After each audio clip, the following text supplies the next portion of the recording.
Ibig sabihin, hindi po ako pwedeng ibalik doon sa bansa na aking. Now, bukod pa po doon sa pendency ng aking asylum, meron nga pong konbensyon. Ang tawag pa nga, Vienna Convention on the Rights of Refugees and Asylum Seekers. Dito po linagdaan ng mga bansa ang karapatan ng mga refugees at asylum seeker sa Vienna mismo. Kaya siguro naman, alam ng mga taga-Vienna kung ano nakasaad doon. Paulit-ulit ko na pong sinasabi, ang pangunahing karapatan ng isang asylum seeker gaya ko ay ang right to non-refoulement. Ibig sabihin, hindi po ako pwedeng ibalik doon sa bansa na aking pinanggalingan dahil nga po sa well-grounded fear ng panggigipit na politikal.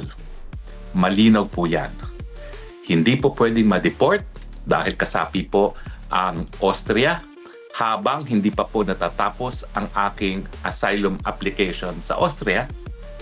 Dahil nagsimula pong aking application sa Netherlands, in-apply po ang Dublin Rule sa akin, yung rule na ang bansa na nag-issue ng visa ang siyang dapat magbigay ng proteksyon habang dinidinig ang aplikasyon for asylum. At, gaya ng aking sinabi, wala naman pong red alert, wala pang red notice na nai-issue ang Interpol. Kung meron po, nabigyan na po ako ng desisyon dahil tinutulan ko nga po yan. At ngayon nga po, nag-email ako ng follow-up kasi nga naman medyo may katagalan na nakabinbin yung ating oposisyon sa request ng gobyerno ng Pilipinas na mailagay tayo sa red notice ng Interpol.